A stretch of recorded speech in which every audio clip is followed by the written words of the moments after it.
जय हिंद साथियों, स्वागत है आपके अपने चैनल राहुल रिपोर्ट जोन में। दोस्तों, आज हम बात करने वाले हैं यूपी में काम करने वाले आउटसोर्सिंग कर्मचारियों के बारे में। हाल ही में सरकार द्वारा कुछ बड़े अपडेट्स देखने को सामने आए हैं। इसमें मुख्य निर्णय मानदेय में बढ़ोतरी और सेवा शर्तों में सुधार को लेकर आज हम बात करने वाले हैं। तो आइए शुरू करते हैं, क्या हैं वो बिग अपडेट्स। तो अपडेट्स जानने के लिए चैनल पर बने रहें, वीडियो को लाइक करें और चैनल को सब्सक्राइब करें। आइए शुरू करते हैं। मानदेय में बढ़ोतरी की बात करें तो सरकार ने मानदेय में सैलरी की बेजोड़ बढ़ोतरी के साथ सौगात लाई है। बात करें योगी सरकार के निर्देशानुसार उत्तर प्रदेश में संविदा और आउटसोर्सिंग पर कार्य करने वाले कर्मचारियों के मानदेय में वृद्धि का फैसला लिया गया है। बात करें विभिन्न सरकारी विभागों और मुख्य निर्वाचन अधिकारी यानी कि सीईओ कार्यालय जैसे विभागों द्वारा अपनी टेंडर प्रक्रिया में नई सेवा शर्तें और बढ़े हुए मानदेय को शामिल किया गया है। अगर हम उदाहरण की बात करें तो अलग अलग श्रेणियों में काम करने वाले जैसे प्रोग्रामरों जो प्रोग्रामिंग करते हैं उनका मानदेय 26,000 से बढ़ाकर 29,000 कर दिया गया है मासिक आय। और इसी प्रकार चपरासी जो कि प्यून जिसे हम कहते हैं उसका मानदेय 12,900 से बढ़ाकर 18,000 मासिक किया गया है, जाने का प्रभाव शामिल किया गया। सब कहते हैं कि मानदेय में वृद्धि हुई है, लेकिन उसका कैसे पता चले कि मानदेय किसका और कितना कब बढ़ा है। तो यह व्यवस्था जो है 1 अप्रैल से प्रभावी कर दी गई है, जिसका बढ़ा हुआ वेतन भुगतान कर्मचारियों को मिलना शुरू हो गया है। दूसरे पॉइंट की बात करें तो उत्तर प्रदेश में आउटसोर्सिंग सेवा निगम का गठन किया गया है। इसका क्या है, इस निगम का गठन के मुख्य फ़ायदे क्या हैं, आइए देखते हैं।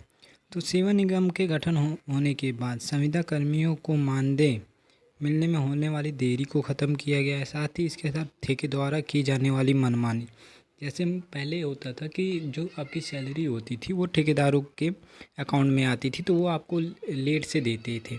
इससे आपको अपना घर चलाने में काफ़ी दिक्कत होती थी। तो इन्हीं प्रकार की अड़चनों को पूरी तरह ख़त्म करने के लिए सरकार ने इस निगम का गठन किया गया है।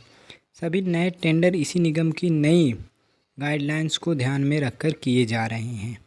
मुख्य बिंदु की तरफ तो नियमितीकरण यानी कि रेगुलराइजेशन, संविदा कर्मियों को स्थायी या नियमित यानी कि परमानेंट करने को लेकर लंबे समय से संविदा कर्मियों की मांग चल रही है।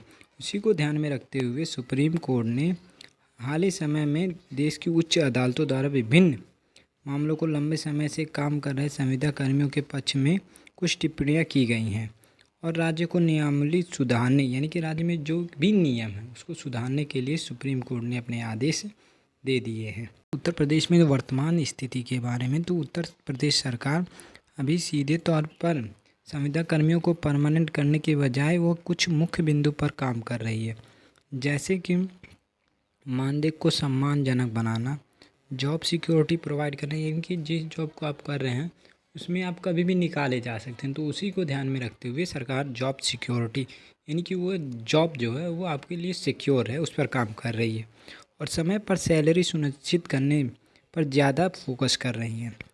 पूर्ण नियमितीकरण की बात तो अभी सरकार ने नहीं की है, लेकिन उसे लेकर कई विभागों और कानूनी पहलुओं पर भी विचार चल रही है सरकार के द्वारा। बिंदु की तरफ तो सरकार ने रोजगार संगम पोर्टल का गठन किया है। यूपी सरकार ने साफ किया है कि सरकारी विभागों में आउटसोर्सिंग या संविदा के तहत होने वाली सभी नई भर्तियां अनिवार्य रूप से रोजगार संगम ऐप पर उपलब्ध है, जिसमें इस पोर्टल पे आप रोजगारयोजन.up.nic.in के माध्यम से जारी की जाती हैं। इसके लिए आपको किसी बिचौलिए की ज़रूरत नहीं पड़ेगी। अगर आप संविदा कर्मी के लगातार अपडेट्स देते रहते हैं आने वाली भर्तियों के बारे में, तो आप यहाँ से डायरेक्ट आप अप्लाई कैसे करेंगे, कैंडिडेट की प्रोफाइल के अनुसार और उनकी शैक्षिक योग्यता यानी कि उनकी क्वालिफ़िकेशन के अनुसार उनकी आयु क्या है और उनको अनुभव कितना है, उसके मैच होने पर उन्हें पोर्टल पर संविदा नौकरियां देखने को मिलेंगी, जिसमें भर्ती प्रक्रिया में पारदर्शिता बनी रहे। अगर आप किसी भी विशेष विभाग जैसे यूपीसीएल, एनएचएम या शिक्षा विभाग के संविदा कर्मियों से जुड़ी विशिष्ट अपडेट जानना चाहते हैं तो आरबी अच्छी लगी तो वीडियो को लाइक और चैनल को सब्सक्राइब करें। दोस्तों, आपका सपोर्ट ही हमारे लिए एक नई उम्मीद की किरण है। Rahul report zone.